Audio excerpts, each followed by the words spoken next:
Hello दोस्तों, आप सभी का स्वागत है हमारे YouTube channel Alisa success point पे। तो आज का हमारा टॉपिक जनरल साइंस से रिलेटेड है। तो चलिए स्टार्ट करते हैं।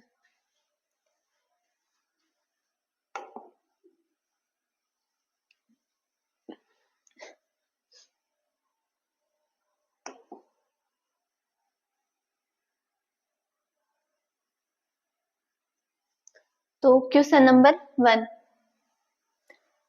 दही को भिगोकर मक्खन निकालने की विधि में भौतिकी की किस शाखा का उपयोग होता है? मतलब कि दही को भिगोकर मक्खन निकालना एक भौतिकी की किस विधि का इसके अंदर यूज होता है, इस क्वेश्चन में पूछा गया। तो ये क्वेश्चन PSI एग्जाम 2002 के अंदर पूछा गया है। तो देखिए, ऑप्शन फर्स्ट में है कि विसरण, ऑप्शन सेकंड में है अपोहन, और ऑप्शन सी में है अपकेंद्रण, और ऑप्शन डी में है निस्तारण। तो ऑप्शन सी राइट हो जाएगा, अपकेंद्रण।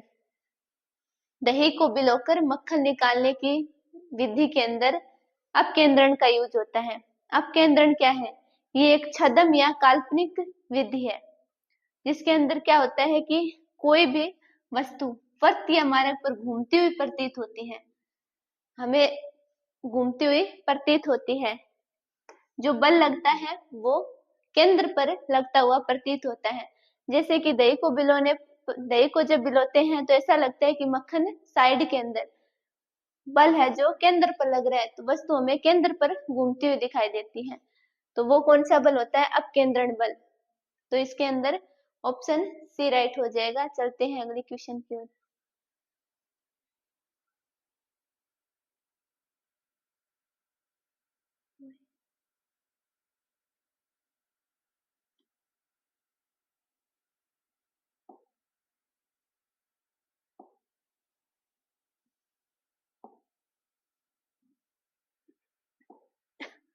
क्वेश्चन नंबर सेकंड, समुद्र विज्ञान के जनक कौन है?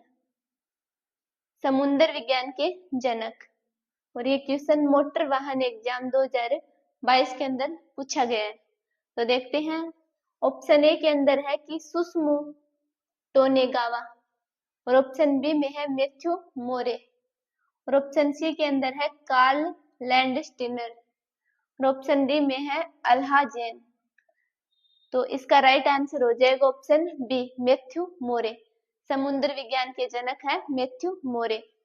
और आधुनिक भारत में समुद्र विज्ञान के जनक माना जाता है प्रोफेसर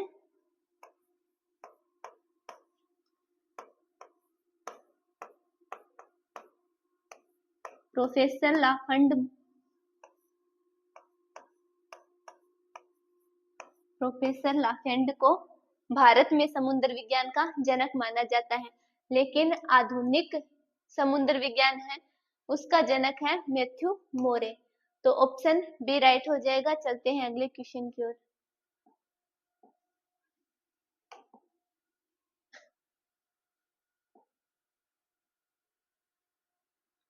क्वेश्चन नंबर 3, निम्नलिखित में से किसको भारत का बर्डमैन के रूप में जाना जाता है? बर्डमैन के रूप में जाना जाता है। तो भारत का बर्डमैन पूछा गया है। तो देखते हैं, ऑप्शन फर्स्ट के अंदर है सलीम अली, और ऑप्शन बी में है APJ अब्दुल कलाम, और ऑप्शन सी में है होमी जहांगीर भाभा, और ऑप्शन डी में है CV रमन। तो इसका राइट आंसर हो जाएगा सलीम अली। डॉक्टर सलीम अली को भारत का बर्डमैन कहा जाता है क्योंकि इन्हीं के प्रयासों से बॉम्बे नेचुरल हिस्ट्री सोसाइटी की स्थापना इन्हीं के प्रयासों से हुई थी। और केवलादेव पक्षी अभ्यारण्य भरतपुर में जो स्थित है, उसी में भी इनका महत्वपूर्ण योगदान रहा है प्रोफेसर सलीम अली का, और इसके लिए इन्हें नोबेल पुरस्कार से भी सम्मानित किया गया है। तो भारत का बर्डमैन के रूप में सलीम अली को जाना जाता है। तो ऑप्शन ए राइट हो जाएगा। चलते हैं अगले क्वेश्चन की ओर।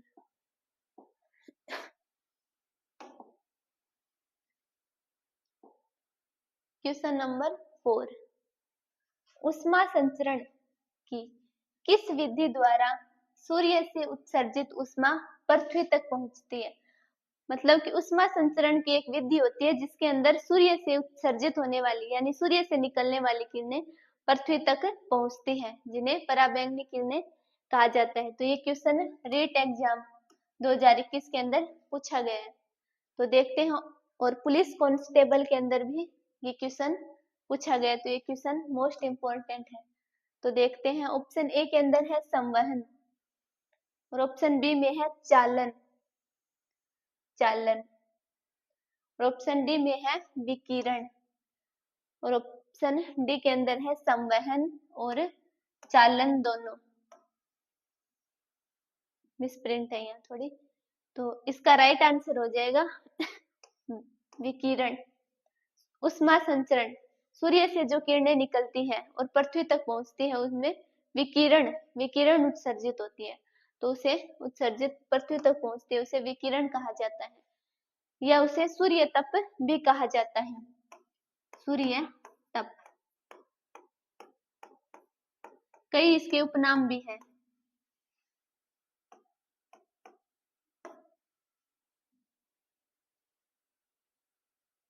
तो ऑप्शन सी राइट हो जाएगा। चलते हैं अगले क्वेश्चन की ओर।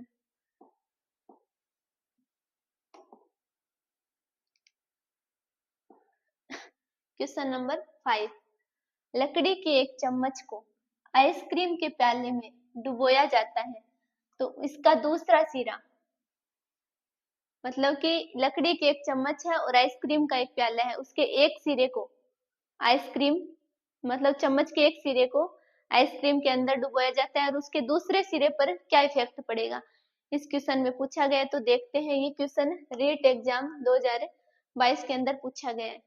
तो ऑप्शन ए के अंदर है कि संवहन प्रक्रिया के कारण ठंडा हो जाएगा और ऑप्शन बी में है कि विकिरण प्रक्रिया के कारण ठंडा हो जाएगा और ऑप्शन सी में है कि चालन प्रक्रिया के कारण ठंडा हो जाएगा और ऑप्शन डी में है कि ठंडा नहीं होगा।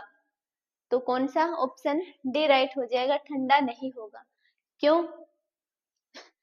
कि लकड़ी की चम्मच है, तो लकड़ी, इसके अंदर ताप का कोई मैटर नहीं है, मतलब ताप का चालन इसके अंदर हो नहीं सकता, क्योंकि लकड़ी कुचालक पदार्थ होती है, कुचालक पदार्थ होती है, तो इसके अंदर धारा का प्रवाह नहीं हो सकता।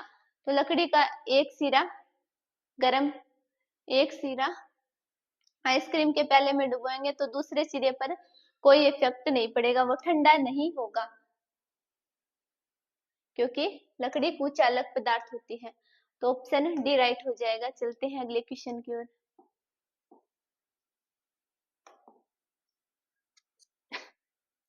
क्वेश्चन नंबर 6, निम्न में से कौन अदिश राशि का उदाहरण है? अदिश राशि का उदाहरण है, ये क्वेश्चन जेल प्रहरी परीक्षा 2018 के अंदर पूछा गया है। तो इस क्वेश्चन में पूछा गया कि कौन सी अदिश राशि का उदाहरण है। तो अदिश राशि क्या है? राशि दो प्रकार की होती है, सदिश और अदिश।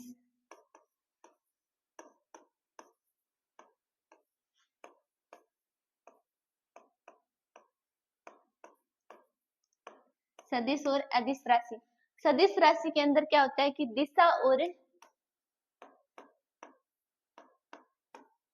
दिशा निश्चित होती है, दिशा और परिणाम, दिशा निश्चित होती है। और अदिश राशि के अंदर परिमाण निश्चित होता है, परिमाण निश्चित होता है, इसके अंदर दिशा और आकार निश्चित होता है। तो सदिश राशि का एग्जाम्पल हो जाएगा जैसे कि चुंबकीय क्षेत्र, गुरुत्वाकर्षण क्षेत्र, बल, संवेग, त्वरण, ये सारे सदिश राशि के एग्जाम्पल हो जाएंगे। और ऑप्शन डी में है विद्युत धारा, मतलब अदिश राशि, अदिश राशि के एग्जाम्पल हो जाएंगे विद्युत धारा, जिसके अंदर सिर्फ परिमाण निहित होगा, दिशा का कोई ज्ञान नहीं होगा। तो इस क्वेश्चन में हमें अदिश राशि का एग्जाम्पल पूछा गया है। तो देखते हैं, ऑप्शन ए में है त्वरण, तो त्वरण सदिश राशि का एग्जाम्पल है। और ऑप्शन बी में है विद्युत क्षेत्र, ये भी सदिश राशि का एग्जाम्पल है। और ऑप्शन डी में है विद्युत धारा, विद्युत धारा ये अदिश राशि का एग्जाम्पल है, और विद्युत तीव्रता ये भी सदिश राशि है। तो फर्स्ट, सेकंड और फोर्थ ये तीनों सदिश राशि हैं। बचा ऑप्शन सी, विद्युत धारा।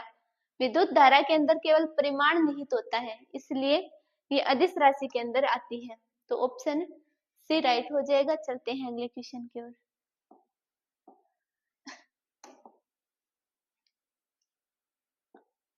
क्वेश्चन नंबर 7, विश्व तंबाकू दिवस, तंबाकू निषेध दिवस किस दिनांक को मनाया जाता है? विश्व तंबाकू निषेध दिवस किस दिनांक को मनाया जाता है? ये क्वेश्चन लैब असिस्टेंट विज्ञान 2022 के अंदर पूछा गया है। तो देखते हैं, ऑप्शन ए के अंदर है 31 मई को, और ऑप्शन बी में है 30 जून को, और ऑप्शन सी में है जुलाई 31 को, और ऑप्शन डी के अंदर है अगस्त 31 को। तो इसका राइट आंसर हो जाएगा ऑप्शन ए, 31 मई को तंबाकू निषेध दिवस मनाया जाता है। तो चलते हैं अगले क्वेश्चन पर।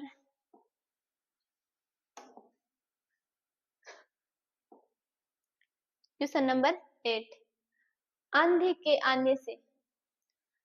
आने से पूर्व बैरोमीटर में पारे का स्तर। बैरोमीटर क्या है? ये हवा का स्तर मापने का, हवा का स्तर मापने का एक उपकरण है जिसे बैरोमीटर कहा जाता है। तो हमें पूछा है कि आंधी आने से पूर्व बैरोमीटर में क्या इफेक्ट पड़ेगा। तो देखते हैं, ऑप्शन ए के अंदर है कि सामान्य स्तर से नीचा जाएगा, और ऑप्शन बी में है कि सामान्य स्तर से ऊपर जाएगा, और ऑप्शन सी के अंदर है कि सामान्य स्तर से ऊपर नीचे बदलता रहेगा, और ऑप्शन डी में है कि परिवर्तित नहीं होगा। तो इसका राइट आंसर हो जाएगा ऑप्शन ए, सामान्य स्तर से नीचा जाएगा। बैरोमीटर में क्या होता है कि आंधी आने से पूर्व एकदम एकाएक पारे का स्तर होता है, पाठ्यांक, वो एकदम नीचे चला जाता है। एकदम नीचे चले जाने का मतलब है कि आंधी आने वाली है, आंधी। और जब धीरे धीरे नीचे आता है तो वर्षा आने की संभावना होती है, और जब धीरे धीरे ऊपर चढ़ता है तो दिन साफ रहने की संभावना होती है, दिन साफ रहने की संभावना। ये कुछ पाठ्यांक होते हैं बैरोमीटर में जिसके द्वारा हमें पता चलता है। तो इस क्वेश्चन में ये पूछा गया है कि आंधी आने से पूर्व बैरोमीटर में, यहाँ में प्रिंट है, पारे का स्तर सामान्य स्तर से नीचा जाएगा, क्योंकि वायु दाब हमेशा उच्च दाब से निम्न दाब की ओर ही जाता है, उच्च दाब से निम्न दाब की ओर। तो ऑप्शन ए राइट हो जाएगा। आंधी तभी आती है जब निम्न वायुदाब क्षेत्र स्थापित होता है, तो ऑप्शन ए राइट हो जाएगा। चलते हैं अगले क्वेश्चन की ओर।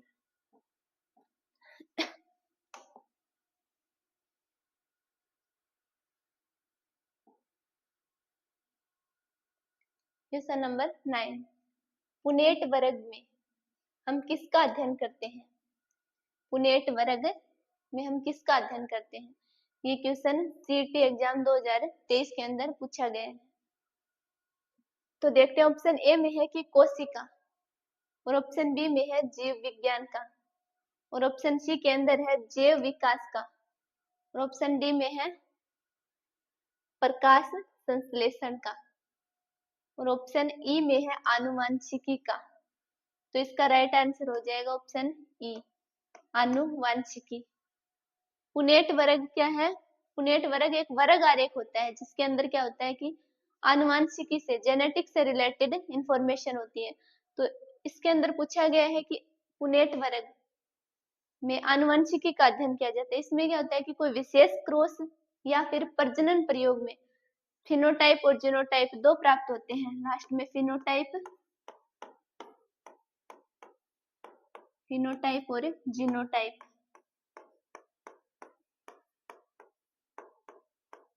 फिनोटाइप और जीनोटाइप अनुपात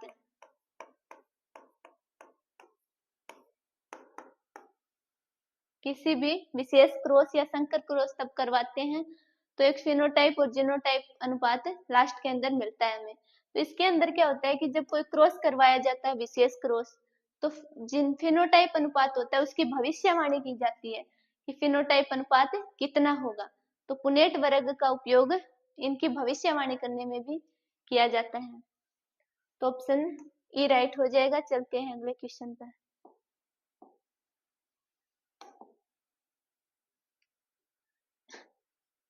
क्वेश्चन नंबर 10, मिट्टी के घड़े के ठंडा होने का कारण है। मतलब मिट्टी का घड़ा होता है उसका ठंडा होने का क्या कारण है। तो देखते हैं। ऑप्शन ए में है वाष्पन, और ऑप्शन बी में है गुरुत्वाकर्षण, और ऑप्शन सी के अंदर है संलयन, ऑप्शन डी में है विसरण। तो ऑप्शन ए राइट हो जाएगा, वाष्पन। मिट्टी के घड़े के अंदर क्या होता है, वाष्पीकरण होता रहता है। जितनी मात्रा में उष्मा उत्सर्जित होती है उतनी ही मात्रा में वापस उष्मा को अवशोषित कर लिया जाता है। मतलब मिट्टी के घड़े के अंदर अवशोषण की क्षमता, वाष्पन की क्षमता होती है। तो इसके आसपास के कण आसपास से ये उष्मा को दोबारा अवशोषित कर लेता है, जिसके कारण मिट्टी का घड़ा हमेशा ठंडा रहता है। मिट्टी के घड़े का पानी हमेशा ठंडा रहता है। तो वाष्पीकरण के कारण ये प्रक्रिया संभव हो पाती है। जितनी मात्रा में उष्मा का उत्सर्जन होता है उतनी ही मात्रा में वापस अवशोषित कर ली जाती है। तो ऑप्शन ए राइट हो जाएगा। चलते हैं अगले क्वेश्चन की ओर।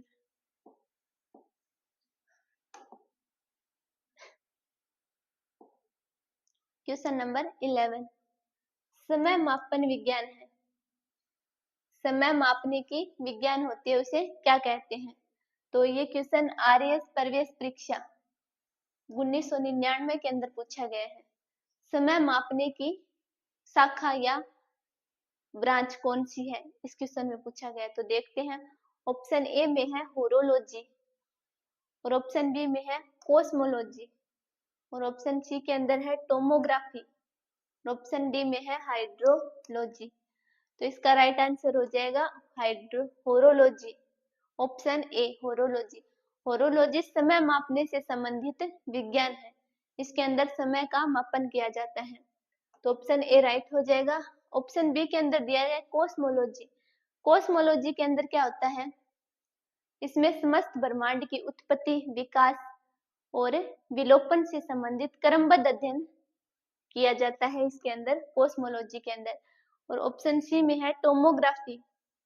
इसके अंदर क्या होता है कि मानव शरीर की आंतरिक संरचना का अध्ययन किया जाता है टोमोग्राफी के अंदर। और हाइड्रोलॉजी, हाइड्रोलॉजी एक विशेष प्रकार की तकनीक है जिसके अंदर मतलब रोगों का पता लगाया जाता है पानी के द्वारा, जल के द्वारा रोगों का शल्य चिकित्सा की जाती है, जिसमें कि जल का उपयोग किया जाता है। तो ये पद्धति चिकित्सा से रिलेटेड मानी जाती है। और इस क्वेश्चन में हमें सिर्फ समय मापने की विज्ञान को क्या कहते हैं यही पूछा गया है। तो इसका राइट आंसर हो जाएगा होरोलॉजी। तो चलते हैं अगले क्वेश्चन पर।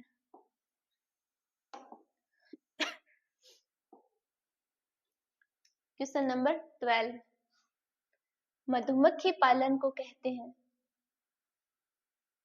ये क्वेश्चन आरपीएससी आईडीसी एग्जाम 2016 के अंदर पूछा गया। मधुमक्खी पालन को क्या कहते हैं। तो देखते हैं। ऑप्शन ए में है एपीकल्चर, और ऑप्शन बी में है सिल्वीकल्चर, और ऑप्शन सी के अंदर है सेरीकल्चर, और ऑप्शन डी में है जलीय संवर्धन। तो इसका राइट आंसर हो जाएगा ऑप्शन ए एपीकल्चर। मधुमक्खी पालन को कहा जाता है एपीकल्चर। और उत्पादन से हमें क्या प्राप्त होता है, शहद। ये क्वेश्चन भी पूछा जाता है कि एपीकल्चर में किसका उत्पादन किया जाता है। तो राइट आंसर हो जाएगा शहद। और इसका और ऑप्शन बी में हमें दिया गया सिल्वीकल्चर। सिल्वीकल्चर क्या है, सिल्वीकल्चर वनों का संवर्धन, वनों का संवर्धन किया जाता है, वो ब्रांच सिल्वीकल्चर कहलाती है। और ऑप्शन सी में है सेरीकल्चर। इसमें क्या होता है, इसके अंदर रेशम का उत्पादन होता है, रेशम का उत्पादन। तो ये रेशम के उत्पादन से रिलेटेड ब्रांच है। तो हमें इस क्वेश्चन में सिर्फ इतना ही पूछा गया कि मधुमक्खी पालन को क्या कहते हैं।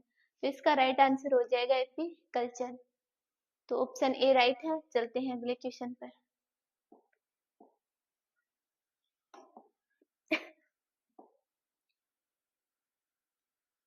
क्वेश्चन नंबर 13, विज्ञान जिसमें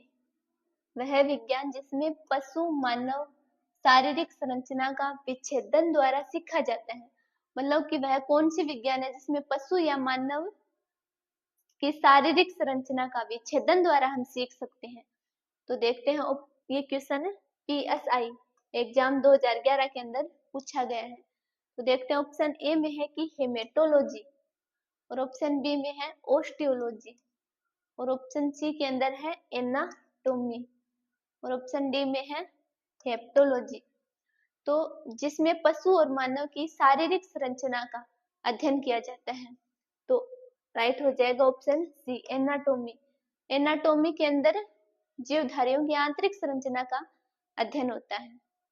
और ऑप्शन ए में है हेमेटोलॉजी। हेमेटोलॉजी के अंदर क्या होता है कि जो जीव तालाब, पोखर और झीलों के अंदर रहते हैं उनका अध्ययन किया जाता है। तालाब, झीलों और पोखरों के अंदर जो जीव रहते हैं उनका अध्ययन किया जाता है, उसे कहा जाता है हेमेटोलॉजी। और ऑप्शन बी के अंदर दिया गया ओस्टियोलॉजी। ओस्टियोलॉजी क्या है? कंकाल तंत्र यानी अस्थियों से रिलेटेड जो भी है उसका अध्ययन ओस्टियोलॉजी के अंदर किया जाता है। एनाटोमी, लेकिन हमें इस क्वेश्चन में सिर्फ इतना ही पूछा गया है कि पशु या मानव की आंतरिक संरचना का अध्ययन और विच्छेदन द्वारा सीखा जाता है, वो क्या है? तो उसका राइट आंसर हो जाएगा एनाटोमी, ऑप्शन सी। चलते हैं अगले क्वेश्चन पर।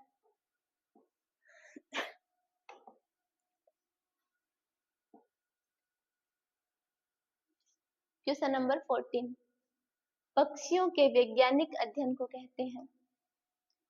पक्षियों के वैज्ञानिक अध्ययन को क्या कहते हैं? तो देखते हैं, ये क्वेश्चन लैब असिस्टेंट में पूछा गया है 2022 के अंदर। तो देखते हैं, ऑप्शन ए में है कि लिम्नोलॉजी, और ऑप्शन बी में है हर्पिटोलॉजी, और ऑप्शन सी के अंदर है मेलाकोलॉजी, और ऑप्शन डी में है आर्निथोलॉजी। तो ऑप्शन डी राइट हो जाएगा आर्निथोलॉजी। पक्षियों के वैज्ञानिक अध्ययन को क्या कहा जाता है? आर्निथोलॉजी। इसमें पक्षियों से रिलेटेड इंफॉर्मेशन या अध्ययन होता है। हर्पिटोलॉजी के अंदर क्या होता है? इसके अंदर सरीसृप और उभयचरों का अध्ययन किया जाता है, सरीसृप और उभयचरों का अध्ययन। और मेलाकोलॉजी के अंदर क्या होता है? मोल्स का संघ होता है, एक मोल्स का संघ, मोल्स का संघ का अध्ययन इसके अंदर किया जाता है। मोल्स का प्राणियों का, जिनका शरीर एक खोल के अंदर बंद होता है, इस संघ की कई विशेषताएं होती है। और आर्निथोलॉजी के अंदर इसका पक्षियों का वैज्ञानिक अध्ययन किया जाता है। तो चलते हैं, ऑप्शन डी राइट हो जाएगा।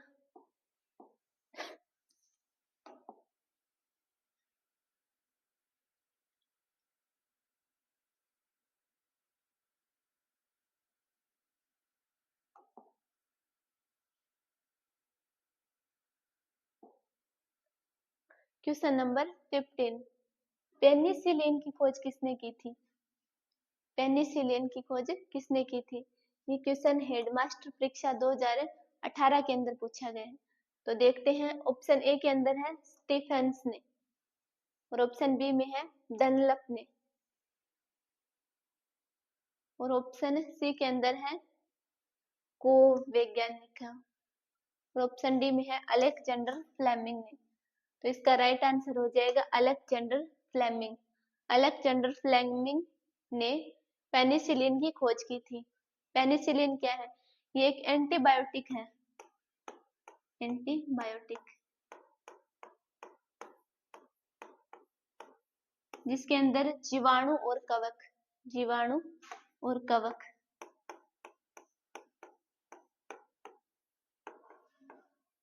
जीवाणु और कवक से जो रोग होते हैं उनका अध्ययन किया जाता है, उसका मतलब उपचार किया जाता है एंटीबायोटिक पेनिसिलिन के द्वारा। तो ऑप्शन डी राइट हो जाएगा। चलते हैं अगले क्वेश्चन पर।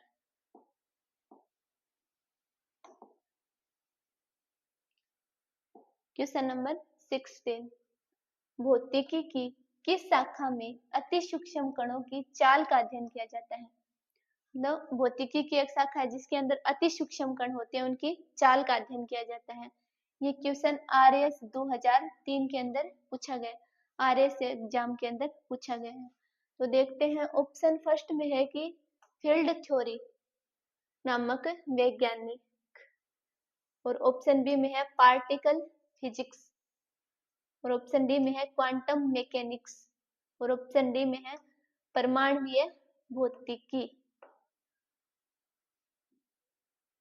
तो इसका राइट आंसर हो जाएगा ऑप्शन सी, क्वांटम मैकेनिक्स।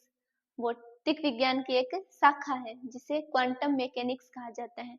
इसके अंतर्गत क्या होता है कि सूक्ष्म कण होते हैं, जैसे इलेक्ट्रॉन, प्रोटॉन, न्यूट्रॉन, ये सभी सूक्ष्म कण हैं, इनकी चाल का अध्ययन किया जाता है इसके अंदर। तो इसे क्वांटम मैकेनिक्स के नाम से जाना जाता है। तो ऑप्शन सी राइट हो जाएगा। चलते हैं अगले क्वेश्चन पर।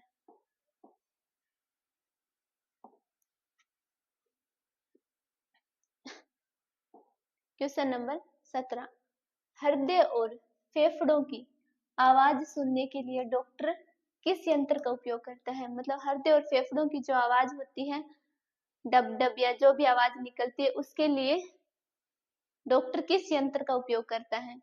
ये क्वेश्चन पुलिस कांस्टेबल एग्जाम 2007 के अंदर पूछा गया है। तो देखते हैं, ऑप्शन ए में है कि स्ट्रास्कोप, और ऑप्शन बी में है स्टेथेस्कोप, और ऑप्शन सी में है स्टीरियोस्कोप, और ऑप्शन डी के अंदर है स्पेक्ट्रोमीटर।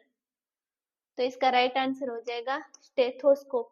स्टेथोस्कोप एक यंत्र है जिसके द्वारा कि हृदय की आंतरिक ध्वनि होती है, उसको सुना जा सकता है और पहचाना भी जा सकता है। तो डॉक्टर हृदय की आवाज सुनने के लिए स्टेथोस्कोप का यूज करते हैं। तो ऑप्शन बी राइट हो जाएगा। चलते हैं अगले क्वेश्चन पर।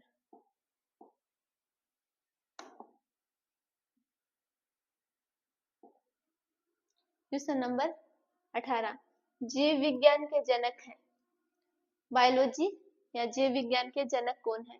ये क्वेश्चन है रीट एग्जाम 2016 के अंदर पूछा गया है। तो देखते हैं, ऑप्शन ए में है लेमार्क, और ऑप्शन बी में है अरस्तु, और ऑप्शन सी के अंदर है थियोफ्रेटस, और ऑप्शन डी में है चार्ल्स डार्विन। तो जीव विज्ञान का जनक है अरस्तु। अरस्तु को जीव विज्ञान का जनक माना जाता है।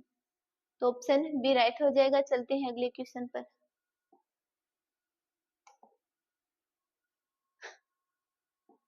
क्वेश्चन नंबर 19, ध्वनि प्रदूषण को मापने की इकाई है।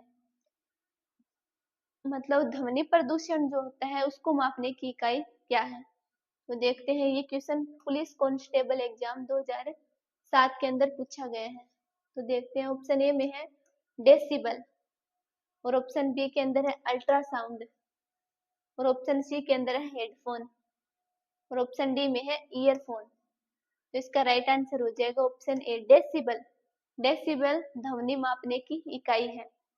क्या होता है कि ध्वनि 60 डेसिबल की ध्वनि को सामान्य ध्वनि माना जाता है। वार्तालाप की ध्वनि, जो हम बातचीत करते हैं उसके अंदर कितनी मात्रा होती है? 60 डेसिबल तक की ध्वनि होती है। और 120 डेसिबल की ध्वनि, 120 डेसिबल की ध्वनि को असहनीय ध्वनि माना जाता है।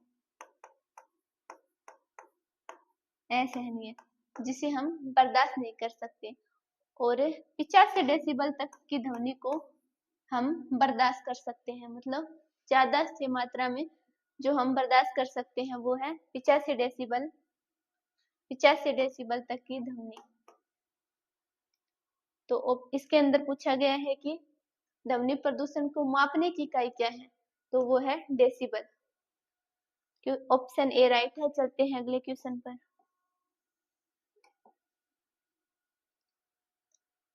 क्वेश्चन नंबर 20, टेलीफोन का आविष्कार किसने किया था?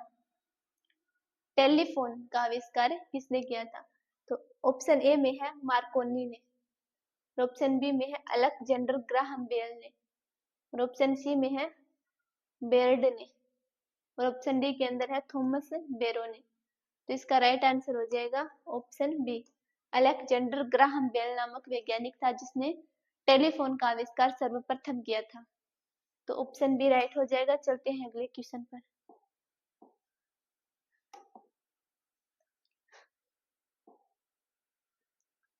क्वेश्चन नंबर 21, ओजोन की सांद्रता को नापने वाली इकाई है। ओजोन की सांद्रता को नापने वाली इकाई कौन सी है? ये क्वेश्चन प्रथम श्रेणी अध्यापक 2016 के अंदर पूछा गया है। तो ऑप्शन ए के अंदर है डेसिबल या डोप्सन, ऑप्शन बी में है कैलोरी, और ऑप्शन सी के अंदर है हर्ट्ज, और ऑप्शन डी में है कि इनमें से कोई भी नहीं। तो ऑप्शन ए राइट हो जाएगा, डेसिबल या डोप्सन ओजोन की सांद्रता मापने की इकाई है। तो चलते हैं अगले क्वेश्चन पर।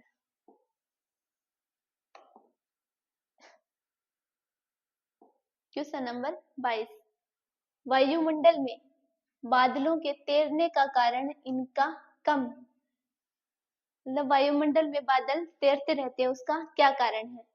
तो ये क्वेश्चन पीएस एग्जाम 2002 के अंदर पूछा गया है। ऑप्शन ए के अंदर है तप, और ऑप्शन बी में है घनत्व, और ऑप्शन सी के अंदर है वेग, और ऑप्शन डी के अंदर है दाब। ताप यहाँ आएगा, ताप या फिर शांता, जिसे शांता भी कहा जाता है। तो वायुमंडल में तैरने का कारण ऑप्शन ए राइट हो जाएगा, ताप या फिर शांता। इसके अंदर क्या होता है, शांता क्या है, द्रवों के बहने का गुण है, मतलब बहने का गुण होता है, उसे शांता कहा जाता है। तो इसके अंदर पूछा गया कि बादलों के तैरने का क्या कारण है? इनका कारण है कि इनका टेम्परेचर या फिर शांता, कि शांता जैसे कि एक कीप है, उसके अंदर पानी को डालते हैं तो वो तुरंत कीप से निकल जाता है, यानी उसकी शांता कम है, बहने का गुण उसका अधिक है। और जब ग्लिसरीन या फिर तेल को उसके अंदर कीप के अंदर से निकालते हैं तो वो धीरे धीरे अंदर जाते हैं, तो ये एक बहने का गुण होता है। तो उसके अंदर तेल के अंदर बहने शांता कम होती है और पानी के अंदर शांता अधिक होती है। तो वायुमंडल के अंदर क्या होता है कि ये बादल धीरे धीरे नीचे आते हैं, शांता के गुण के कारण ये धीरे धीरे नीचे आते हैं, तो हमें तैरते हुए प्रतीत होते हैं। तो ऑप्शन ए राइट हो जाएगा। चलते हैं अगले क्वेश्चन पर।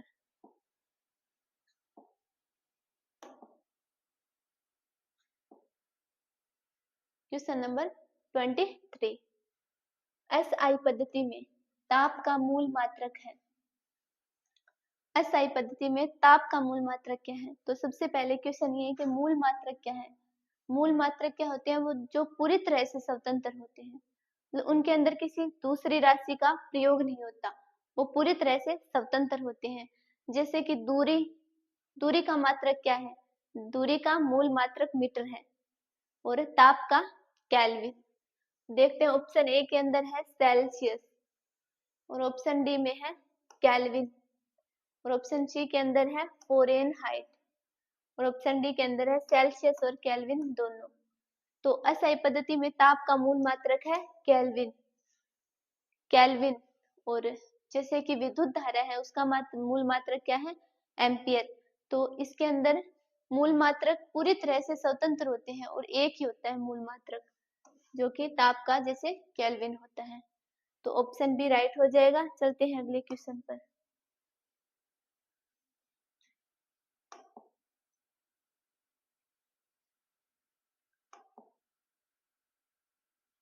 क्वेश्चन नंबर 24, निम्न में से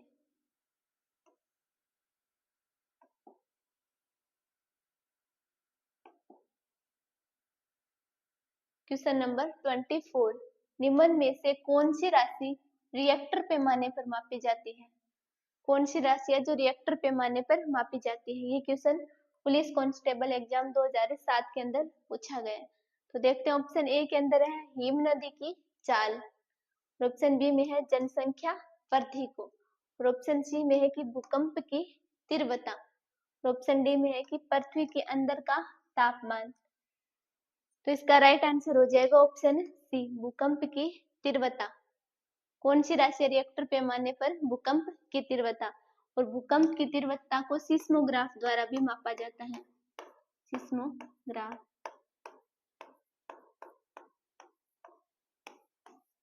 रिएक्टर या फिर सिस्मोग्राम द्वारा भी भूकंप की तीव्रता को मापा जाता है। तो इसके अंदर ऑप्शन सी राइट हो जाएगा। चलते हैं अगले क्वेश्चन पर।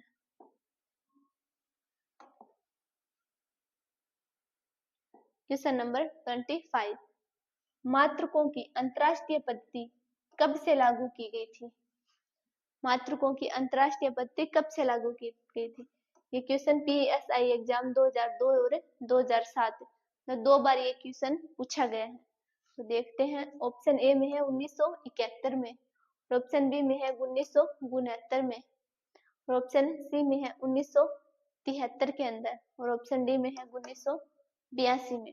तो इसका राइट आंसर हो जाएगा 1971। 1971 के अंदर अंतरराष्ट्रीय पद्धति को लागू किया गया था। अंतरराष्ट्रीय पद्धति क्या है? ये अंकीय पद्धति होती है ना, अंकीय पद्धति का ही परिवर्धित और संशोधित रूप है।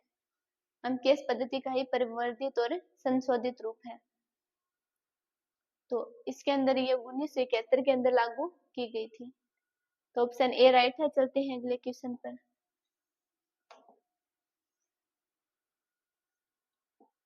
क्वेश्चन नंबर 26, शरीर के आंतरिक अंगों का परीक्षण किस उपकरण द्वारा किया जाता है? शरीर के आंतरिक अंगों का परीक्षण किस उपकरण द्वारा किया जाता है? ये क्वेश्चन पीएसआई एग्जाम 2011 के अंदर पूछा गया है। तो देखते हैं, ऑप्शन ए में है कार्डियोग्राम, और ऑप्शन बी में है एंडोस्कोप, और ऑप्शन सी में है स्टेरियोस्कोप, और ऑप्शन डी के अंदर है माइक्रोस्कोप। शरीर के आंतरिक अंगों का परीक्षण किस उपकरण द्वारा किया जाता है? तो इसका राइट आंसर हो जाएगा ऑप्शन बी एंडोस्कोप। एंडोस्कोप क्या है? वो शरीर के आंतरिक अंगों का परीक्षण किया जाता है शल्य चिकित्सा के बिना। शल्य चिकित्सा के बिना शरीर के अंदर के रोग का पता लगाया जा सकता है, जिसे एंडोस्कोप कहा जाता है। तो ये एंडोस्कोप इसका राइट आंसर हो जाएगा। चलते हैं अगले क्वेश्चन पर।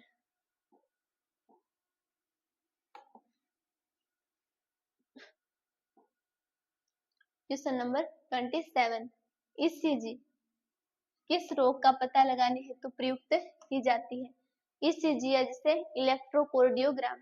ईसीजी का पूरा नाम क्या है? इलेक्ट्रोकार्डियोग्राम। ये क्वेश्चन पीएसआई एग्जाम 2007 में पूछा गया है। तो ईसीजी किस रोग का पता लगाने हेतु प्रयुक्त की जाती है? तो ऑप्शन ए में है मस्तिष्क का, और ऑप्शन बी में है हृदय का, और ऑप्शन सी के अंदर है गुर्दा, और ऑप्शन डी में है फेफड़े। तो इसका राइट आंसर हो जाएगा हृदय। हृदय का पता लगाने के लिए ईसीजी किया जाता है, या जिसे कार्डियोग्राम भी कहा जाता है। तो ऑप्शन बी राइट है। चलते हैं अगले क्वेश्चन पर।